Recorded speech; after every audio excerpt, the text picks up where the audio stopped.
É sempre muito bom podermos voltar a estar consigo neste episódio da Escola Bíblica. A Escola Bíblica tem o objetivo de lhe dar a conhecer as partes, diria, principais e fundamentais que nós encontramos nas Sagradas Escrituras. E se formos a ver bem este aspecto, todas elas são de extrema importância. E por isso mesmo estamos aqui diariamente para lhe dar essa oportunidade. Se tiver a sua Bíblia, então prepare-a porque vamos precisar dela. Mas antes vamos tentar com o pastor Pedro Esteves, mais uma vez, ver qual é o sumário desta lição. Olá Pedro, sejas bem-vindo. Como é que nós vamos abrir esta lição? Qual é o sumário? Hoje vamos olhar para aquilo que o apóstolo Paulo chama as cargas que as pessoas, os crentes têm que ter ou viver com elas, e vamos compreender o que é que podem ser estas cargas uns dos outros, como é que nós podemos lidar com elas e ver como o apóstolo nos convida a abordar esse tema no relacionamento entre os irmãos. Vamos ver essas cargas ponto por ponto, mas antes vamos abrir a nossa Bíblia. Numa passagem de Gálatas capítulo 6, como já reparou, passamos do 5 para o 6, isto porque estamos quase no fim deste livro. Gálatas capítulo 6, versículos 2 e 3. Esta é a passagem. Se tiver a sua Bíblia, pode nos acompanhar na leitura, se não, pode olhar para o nosso quadro onde nós podemos ler: levai as cargas uns dos outros e assim cumprireis a lei de Cristo, porque se alguém cuida ser alguma coisa, não sendo nada, engana-se a si mesmo. Gálatas, capítulo 6, versículos 2 a 3. Pedro, além da reabilitação daqueles que estavam caídos e daqueles que estão caídos, e nós já analisámos isso, digamos que nos últimos 2 episódios, Paulo agora dá outras instruções à igreja, aos Gálatas, aos crentes, e à forma como devem interagir. É verdade, ele agora volta-se para esta ideia de que não apenas temos que ser restauradores quando vemos que há ofensa e desvio na vida dos outros, mas que ainda temos que ir talvez acima disso, um pouco acima disso. Isso poderia ser visto como algo um pouco mais passivo. É como se o apóstolo agora nos convidasse a uma intervenção mais ativa. E é isso, essa intervenção ativa, nós podemos vê-la na expressão levai as cargas uns dos outros. Realmente é um conselho magnífico este que o apóstolo nos dá. E é evidente que em termos práticos isto tem alguns desafios, não é? De definir quando é que isso deve acontecer, como é que eu posso dar passos no sentido de ajudar os outros nas suas cargas. Talvez um dos desafios mais difíceis até seja mais eu permitir que outros levem as minhas cargas. Nós, por vezes, sobretudo em momentos de dificuldade, tendemos a nos proteger um pouco. Isso talvez porque não queremos dar parte fraca, umas vezes, ou porque quando expomos a nossa fraqueza ou as nossas dificuldades, podemos sentir que isso nos coloca um pouco como que uma certa nudez, não física, mas psicológica ou da nossa vida. E, portanto, às vezes, talvez o mais difícil seja deixarmos que outros nos ajudem nas nossas próprias cargas. E, portanto, a grande questão que se coloca é como conseguir uma interação entre os crentes, ou as pessoas numa comunidade, ao ponto de não apenas estarmos atentos aos outros e ver de que forma podemos ajudá-los, mas, por outro lado, também termos uma disposição de reconhecer quando a nossa carga está a ser muito pesada e outros poderão dividi-la connosco. Claro. Existem, com certeza, algumas condições, algumas ideias práticas.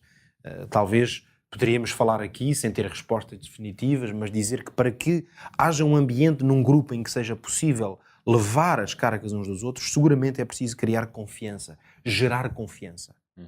E talvez por isso mesmo, junto das comunidades cristãs, das quais fazemos parte, ou até outras comunidades, nós precisamos de criar condições para que haja confiança.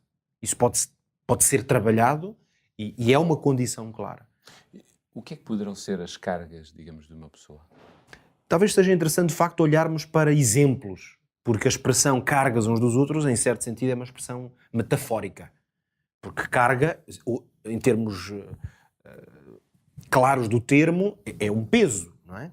Então, eu penso que poderíamos dar aqui 2 ou 3 exemplos do que é que poderão ser as cargas na vida de um crente que afetem a realidade, por exemplo, de uma comunidade cristã. Desde logo o pecado, ou seja, o reconhecimento de que há alguma coisa na minha vida que não está de acordo com a vontade de Deus. E quando uma pessoa é sincera diante de Deus, isto não significa que ela não possa de facto cair em pecado, desviar-se, mas com certeza que ela vai sofrer com isso, não vai estar satisfeita.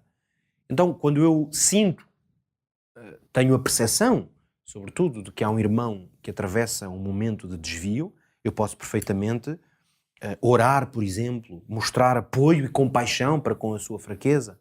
Portanto, posso olhar para o pecado como sendo uma carga que eu posso carregar comigo.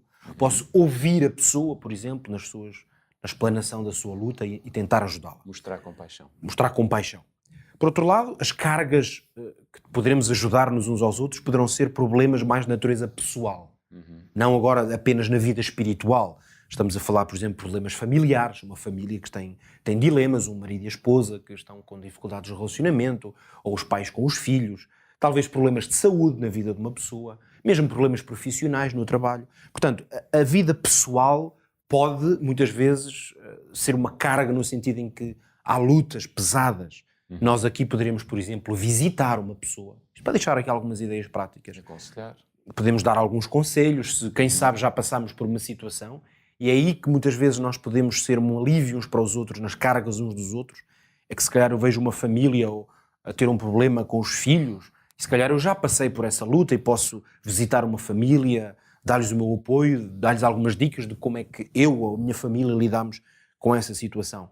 E depois, claro, talvez algumas lutas na vida espiritual, já falámos do pecado, que é uma luta espiritual, mas existem outras, como por exemplo dúvidas, por vezes assolam-nos dúvidas na nossa vida espiritual, a falta de comunhão com Deus, que por vezes é uma coisa que pesa sobre nós, gostaríamos de a ter, mas por razões práticas, às vezes, falta de firmeza, não conseguimos ter. Então nós, quem sabe aí, podemos orar, quando percebemos que há uma luta espiritual, que uma pessoa, uma família vive, nós podemos, por exemplo, orar por essa pessoa. E quem sabe não apenas orar, mas dizer a essa pessoa, quer ela saiba ou não que nós conhecemos as suas cargas, mas podemos dar uma palavra e dizer estou a orar por ti ou pela tua família. Nós podemos convidar essas pessoas à nossa casa e tentar trazê-las para um ambiente mais espiritual. Se sentimos que o temos, podemos fazer isso para que seja um testemunho Podemos partilhar. e um encorajamento ao partilharmos a nossa experiência. Portanto, estão aqui algumas ideias de como é que nós podemos lidar com essa situação. Talvez para auxiliar, isto são ideias práticas que eu trouxe aqui ao nosso debate, mas talvez pudéssemos olhar para a Bíblia e ver que temos algumas ideias, também elas, alguns conceitos que nos podem ajudar a compreender melhor o que é que Paulo estaria a querer dizer com o levar as cargas uns dos outros. Vamos a isso? Proponho lermos palavras do apóstolo Paulo para começarmos em Romanos, no capítulo 15. E é aí que o apóstolo diz o seguinte: nós, que somos fortes, e aqui é uma grande responsabilidade, quando lemos isto, se nos podemos identificar ou não com esta frase, mas ele diz nós que somos fortes, devemos suportar as fraquezas dos fracos e não agradar a nós mesmos. Penso que o ponto aqui a realçar é que, por vezes, há um certo agrado em nós quando olhamos para alguém que, por alguma razão, está mais fraco ou mais débil do que nós estamos, e é como se nos desse uma certa satisfação pessoal. Claro. Mas isso é um sentimento terrível. O que nós precisamos é, se nos sentimos mais fortes, então essa força ela deve ser canalizada para ajudar aquele que está mais fraco. A seguir, aos Tessalonicenses, Paulo diz o seguinte: rogamo-vos também, irmãos, que admoestais os desordeiros, consoleis os de pouco ânimo, sustenteis os fracos e sejais pacientes para com todos. Quer dizer, diversas ações às quais o apóstolo nos convida, como seja admoestar, consolar, sustentar, ser paciente. Estão aqui ideias muito claras de qual deve ser a postura daquele que tem que lidar com as cargas dos outros e, finalmente, trazer à nossa memória aquele que suportou a maior de todas as cargas. Jesus Cristo, que, como diz o profeta Isaías, verdadeiramente, ele tomou sobre si as nossas enfermidades e as nossas dores levou sobre si, foi ferido por causa das nossas transgressões e moído por causa das nossas iniquidades. Isto quer dizer o quê? Que Jesus é o exemplo supremo do que foi levar sobre ele as cargas que eram nossas. Muito bem. Vamos apenas gastar os últimos segundos que temos para falarmos um pouco da prática de tudo isto hoje na nossa vida. Hoje eu creio que o que nós podemos fazer é, desde logo, olhar para o exemplo de Jesus. E se ele, sendo perfeito, o Filho de Deus, veio a esta terra levar as nossas cargas, quanto mais nós não podemos fazer isto, estar atentos e ver até que ponto não podemos assumir esta natureza de Jesus, quem sabe ajudando alguém que tem um peso difícil de suportar. Por hoje a Escola Bíblica fica por aqui, mas já sabe, este é um programa diário na sua rádio e também na sua TV, e por isso mesmo você sabe onde nos encontrar. e poder estar connosco. Já sabe também que estamos nas redes sociais, quer do Up Channel, quer do Rádio RCS. Pode passar por lá, encontrar-nos-á. E teremos muito gosto em partilhar tudo aquilo que sabemos, tudo aquilo que temos consigo, para que você cresça em espiritualidade e em verdade. Fica assim as nossas despedidas. Até lá.